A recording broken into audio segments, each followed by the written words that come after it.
how you and UHAS as students get analysis pertaining to the 2023 SRC elections. This stay with us. We're going for a quick commercial break. When you're back, I want to know who did what.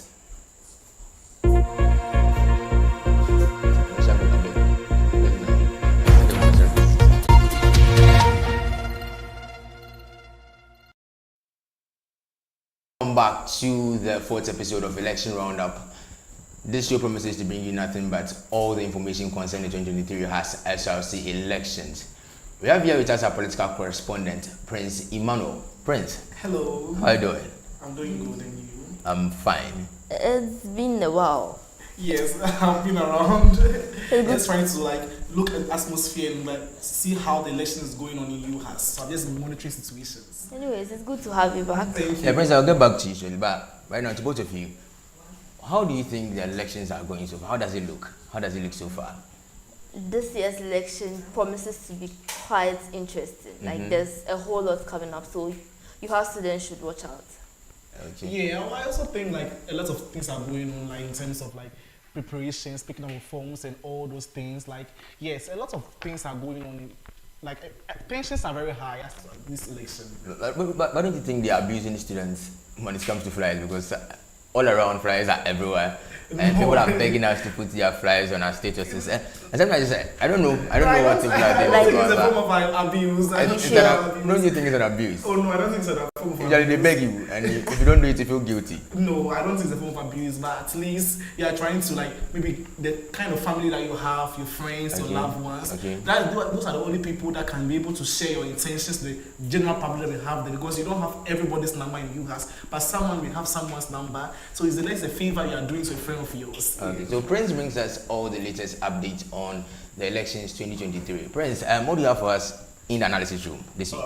Alright, so I welcome you all to analysis showroom. As you all know, this is where we bring you all the dissection and bisection and the trisections of all the issues that has to do with elections in UHAS, particularly the 2023 elections. So for today, we are going to be talking about the nominations. Yes, so the nomination we opened for August 8th to August 16th. Yeah. So if it's 8 to 16, then today is the 12th, right? So if today is the 12th, then it means that we have 4 days in. Yeah, exactly, 4 days. 4 days in. The enthusiasm on the ground. Students are so enthusiastic. They are very expectant. The aspirants are going around for their forms to be endorsed. I get that, because I've seen that around, because I'll just be in a hostel, you see people coming around with their forms, and I've seen the one declared extension to go for the Wukong election, dying. I've seen her around asking some people to sign for her. I've also seen the federal SRC who also declared intention, Pius, also asking people to fill the form for it just today. So you can see that everybody is trying to put the things up, yes, for them to gather their endorsements for the Talking about endorsement, I think some of us are very new to this whole system, this whole electioneering process. What's the use of endorsement in elections? I'm quite confused. So endorsement is basically you have declared your intentions, you have picked up nomination forms. So you have to there must be some particular group of people, I think your friends or people in your society that believe in your leadership. They have seen you in personal things. So they know you, they are in your class, they are in your hostels, they believe in your leadership. So at least they must endorse this to tell everybody that this person, we see a potential in the person to be able to hold for this particular kind of election. Mind you, some people haven't really come out as people who have in leadership skills. Some people are just very cool. I call them low-key people. And all of a sudden they come out. So it means that, from what you're saying, it means that if somebody is a low-key guy and all of a sudden comes out to vie for any position, there's a high chance the person won't get it. Or the person won't even start the process in the first place, because you can get people to vouch for you for such position in terms of endorsement. No, it doesn't matter if you are lucky, because even if you are lucky, you have your own group of friends. You have people in your hostel who know you, people in your school who know you. So it means that it doesn't mean because you are lucky, you're not going to get anybody to. But like, that comes to it, so you are not going to get anybody to endorse the phone for you. But if you also go and nobody endorses the phones for you, that means that we don't believe in your potential to hold in like the office. So that means that you have just been kicked out. So basically that's a check for competence. For competence, maybe or from the students' level. Because when you look at it, we have people from your hostel, each hostel endorsing you, sometimes from the school and also endorsing you. So like we are trying to bring that kind of decision making to the decentralized decision making. Okay. So people even in the basic level can be able to like take part in decision making. So even someone who is in a hostel, who is not maybe in the parliament or somebody, will be able to make a decision as to endorse someone. Okay. So if I'm not endorsing you, nobody else is endorsing you. That means that basically we don't believe in your potential to do anything right. So you are out. Okay. Yes. So that actually makes it clear that students are involved in the electioneering process. Okay. So talking about endorsement, what does that do we have? Does the CI have the number of people who are supposed to help somebody? How many people am I supposed to get to endorse my form? Is it I don't know. But how many? They have a particular number. I wouldn't. I don't specifically have the number in mind, because if I say a particular number, that means that I am saying what is not there. So I don't specifically have the number, but I know that you have people from each hostel have to nominate you. So you got to think going away the form. I also think like you have people from your school also nominating, like endorsing your form. Okay. Yes. So that's what I've seen. For example, like this, as I was talking about Diana in Pius, I saw them in the assembly hostel. Okay. Diana isn't in assembly, but he has come to assembly for endorsement. So people from each hostel must give them the approval. So like basically that's what I can say for now pertaining to that. Okay, I want to ask a question. So with the endorsements of the forms, it means that, does it mean that one student cannot endorse so many aspirants? Students is only allowed to endorse. I remember one time when we were in the one parliamentary sitting, the CI was being discussed. I think somebody brought up that subject. The EC was like, he has a way of finding out or checking that. I think one person is not allowed to endorse more than one people and one person. So yeah, I think the EC has its own way of finding out and addressing that issue. That is not our call for now. But I think the EC is competent enough to get it out checked and done properly. Just bring it back to you. All right. So talking about the nominations, we are going to look at the EC has released the price for nominations. So the cost of nomination forms for the 2023 elections. So we have the federal SRC presidents going in for 900 Ghana cedis. So to pick a nominee form, you have to pay 900 Ghana cedis. The federal SRC president here. But let me come in. 900 cedis and see so how like, it looks like. This one is like the initial proposal. So for the first proposal that we had last year. For last year, we had like the SRC federal going in for about 2,000 Ghana cedis, yes. Wow. So and I remember there was a lot of issues. Also our reportage in UHAS based TV picking up those kind of comments about the students' interest and how the prices are so big and all those things. So they had to review the price again. So they have reduced the price to a lower one for them. Yes. So it came to which price? I don't particularly remember the price. But actually but there was a reduction in the price. There was a reduction in the price. And then that was like comfortable with the aspirants and the population, and then so like we went on with the elections. So comparing that to this year's 900 cedis, I don't know if you have any information, but you think it's high or it's what are you saying? We are okay with it, but in actuality too, I think that maybe if not now, in the future, I think we should go in the way that Legon is also going, because currently if you look at it, it has been scrapped off. So it's free. It's free now. Okay. So you just have to pick your forms without you even have to pay any amount of money. So if not now, maybe if you don't have the resources now to do it, maybe in the coming years, they should look into maybe scrapping it off so that they can be able to allow everybody to pick the forms without maybe being disenfranchised to pick the phone or something of that sort. Because if you don't have that amount of money, that means you're not going to pay. No matter how maybe little we may think they are okay, because we are all okay with this. But someone they may have the potential, but we don't have that kind of naira city. So in the future, we have to look at maybe scrapping it off completely. So unfortunately, UHAS hasn't been able to scrap it off yet. Don't you guys think that 900 cedis for federal is expensive? No. Let's look at for an ordinary student, 900 cedis. 900 cedis. So like 900. So like I don't know if it's going to be shared between the vice and the federal president himself. Teamwork.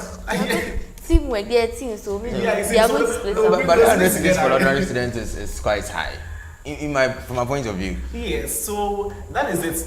First, I'm also suggesting that in years to come, we will scrap it. But like basically from last year, what the EC missed, their major issue was that the money supposed to be used in the logistics. That has to do with like the procurement, the app, the software that was used in running elections, so it's a free and fair election. Realize that maybe like the funds in this for this house cannot be able to like fund that, so we need extra money to be able to supplement the one that the SRS already had to provide for the logistics. So I think that maybe if you're able to do that, then in near future, if the SRC has that location to be able to do that, then you can go with that. So it is huge. As I say, it is huge. Because if it is not, it's actually a very big money. In this economy, it's a very big money. It's a very big money. So if you just take down to your school fees, realize there are a lot of that area is like almost like thousands cities now. It's a huge sum of money. So that basically that is it. All right. So let's look at the other portfolios. So let's look at other portfolios. So we have the federal.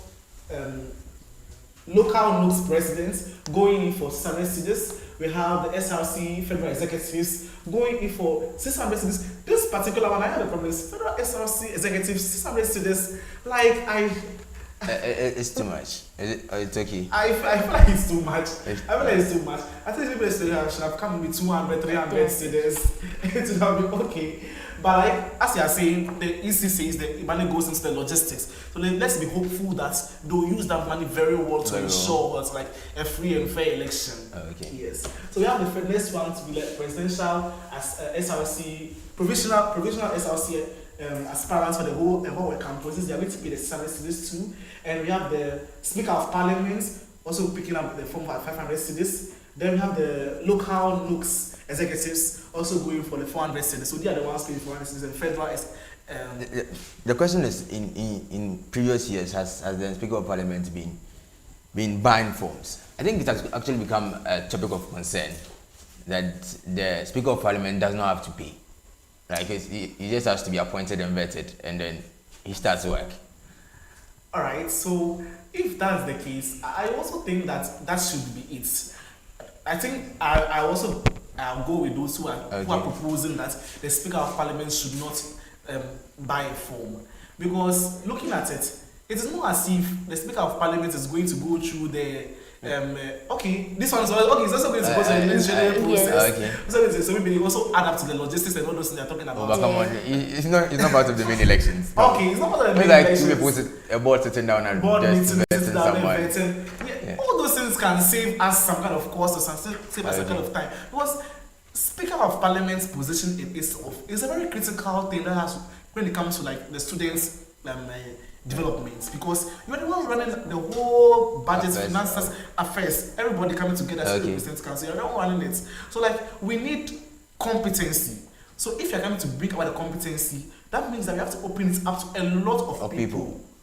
They get it. I get where you're coming from. Open a lot of people. So if you're going to that, you're going to limit it to those who have the money to afford. And mind you, if you have two people having the money and they are not competent enough, we are just going to judge them based on whatever they produce and whatever those two people produce as, and see who is more competent than the other.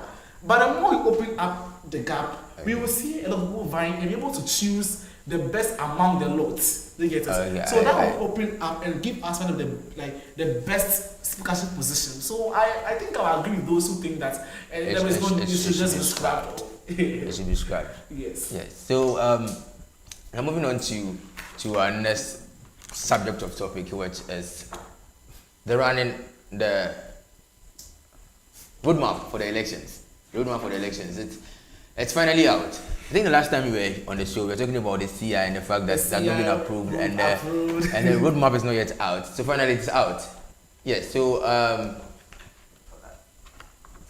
on the board we have on the screen. Sorry, we have Find of nominations. As I said earlier, coming from August 8th August to 16th August, from like 8th August 8 a.m. to like 5 p.m. on the. So that time alone means that by that 5 p.m. nominations are closed, right? So we are expecting the EC to come out and tell us like these are the people that have filed their nomination form. Normally that thing is a. Students are going about nominations and how people are endorsing the nomination form for other people. We are breaking your back. We're going to talk more, delve deeper into the show.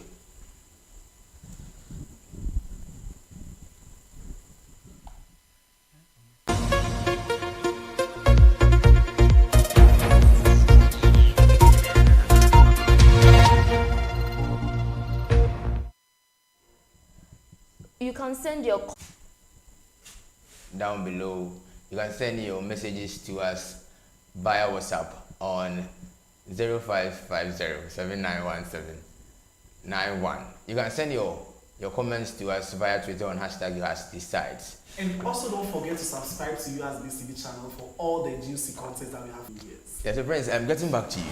We're talking about the roadmap. Yes. So how does it look?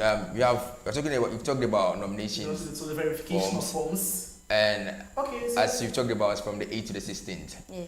Yes. And it ends at 5 p.m. 5 p.m. In previous years, do we get a formal and official communique when it's closed? Yeah, it's like the form that is closed. It's already provided on the roadmap that it's 5 p.m. So that means whatever you send after 5 p.m. it's not going to be accepted. And if there is any issue where the EC has to come in to say that we are extending it because of this, they'll give us a communique. So I don't think it is mandatory for EC to come and tell us that it has been closed because it's already on the roadmap. But if there is maybe an extension, that one the EC has to come and tell us that it is a very like something that is coming to tell us that it has been years. So then you go to the verification of forms, yes. 17th August to the 18th of August. So I think it's a day. Is it 2 days? So I think it's on like just a committee seat and maybe the AC and its officials. Okay. So the checks to see. But with verification of forms, it actually looks like a very simple process. But it's actually very, very, very, very broad.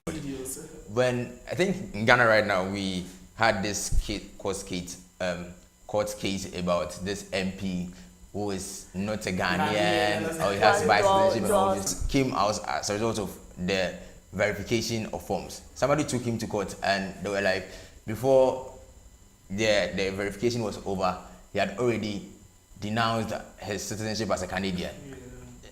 So like the verification is very important. Yeah. And that is one of the issues. Okay. But let's just not even take it afar to like even the Ghanaian presidency. Let's just look back to last year. Something happened. Exactly. When we had to do it, the person didn't get a GPA, the aspirant didn't get a required GPA. So the required GPA for that. And that led to a whole lot of issue. Whether they cancel the election petition case, change the other thing, like the person didn't get a required GPA for the person contested for the federal. And so that was like so in that case last 2 years you've already bought the form. They bought the form, went through the whole process, and then realized election, everything. And they found out that the person hasn't. Exactly. That was that last 2 years. I think it was for this. Yeah. So in the case where somebody buys it and the person is unable to qualify at verification of forms, does the person get the money back? Because the process is I don't think so. I don't think so because like you're not halfway through the process. I just started. I bought it and he told me no. I bought a form. He told me I'm not qualified.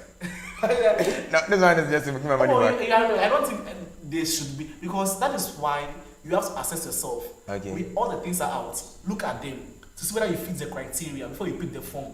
So if you have picked the form, the EC is just going to cross-check to see. So I even remember the name of the person I was talking about. That was Sunny Day's vice president and vice president aspirant. So you have to even change that person to another person because of that issue. Okay. Yes, and now waiting for a sandwich person. So that was last year. So that one, if the cross-check and all those things should have been done very well, we would have realized that they would have noticed that the person didn't get the required GPA, and there wouldn't have been any election petition case in the first place. So yes, that's it for our viewers. Yes.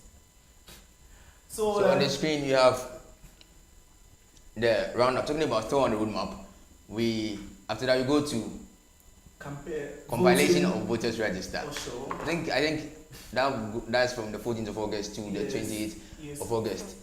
Then 14 days, right? Yes. Yes, that's what 14 days. So I think that is the way normally they ask us to register and confirm our registration form and that's then those kind of things to see whether we are already on the register that's supposed to be used for the votes. In previous years, this part has become a very, very big problem. There are a lot of mistakes that come up. People will just they will feel it's all right.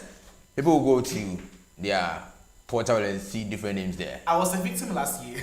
So the first round of election, I didn't vote because I registered, verified myself. But on a day of election, I saw someone from Wokoe's face when I opened my portal. Oh, interesting. Yeah, interesting. And that wasn't the only person. It was an issue that was actually cutting across throughout. So you can see people even going around picking up videos of people's experiences with the app and all those things. And that was the basis for them to say that the election was not free and fair, for them to do another rerun of the election.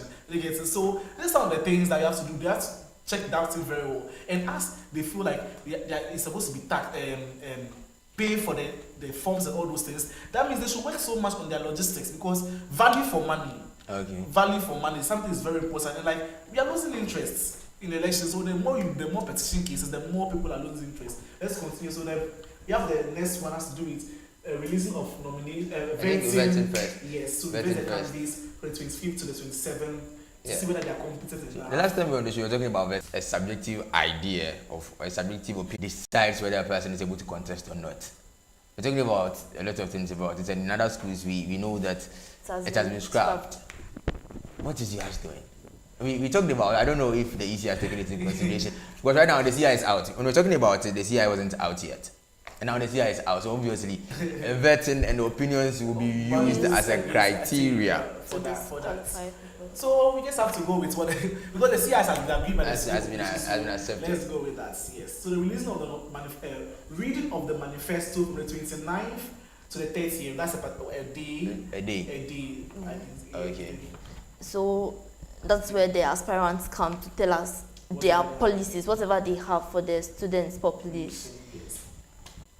7 days of campaign. It's 7 weeks. Yes. In politics, we say that 7 weeks is a very long time. Very long time. Because anything can just happen, even a day can influence something. Then the presidential debates on the 7th of September. Then that's, I think, in collaboration with the SRC and the UHAS Society. Yes, organized for them to. Has it been happening in the past? You have been here for quite some time now. Yes. So for last year, it didn't take place. It was organized. Okay. But the aspirants didn't show up at the presidential. So it was only Roger that was there, and which was being interviewed by the UHAS-based TV team to see his view, because put some questions to him, argue out their policies before us. So if I'm getting you right, it's not that compulsory. It's not a mandatory something, but it's just for them to argue out their policies. And for the students to pick. So that to see how they have reasoned out their ideas before bringing up those policies, how they're feasible. So that is vetting is it the board, the EC board, their policies and how feasible it is. And the debates actually like the candidate and the student. If I'm getting this right, we think about it and the candidates and the students. And the students. Okay. Yes. So this is when they pose their questions and all those things to them. Yeah, so on our screen we have still on the roadmap we have education on the mode of the presidential education on the mode of voting. Yes, from the 5th to the 8th. So whether I going with the app or with the software or I'm going manually, how it's going to be and all those things are going to be. People are educated on it. There's a voting. The vote will take place on 9th of September. I think that's a Saturday, right? That's a Saturday, really. Yes.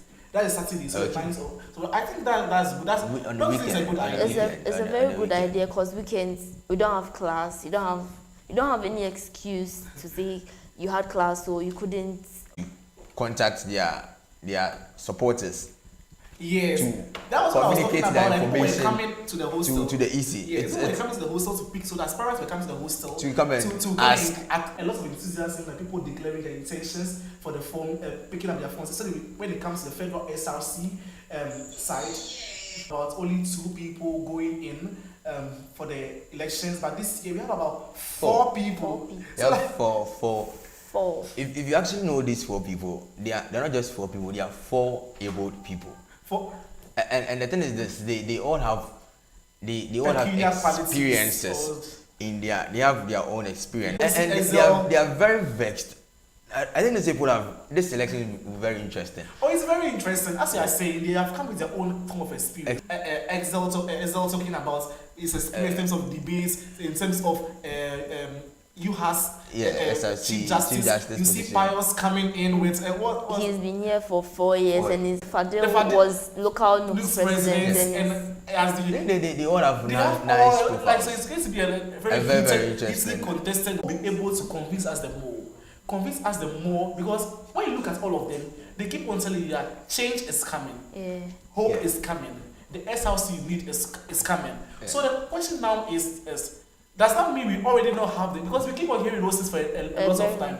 So it is up to them, those 4 people, to be able to convince the population as to with their policy and everything that comes to instill that confidence in them that when they come this time around, they're going to do as what they're trying to see.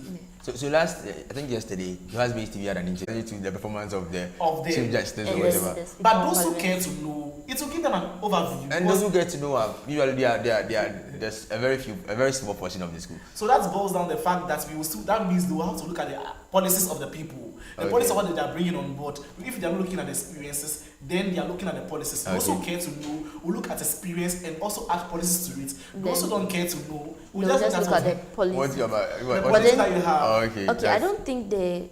The end of this week's episode of Election Roundup. Next week, we are bringing you away how the schools these people are in affect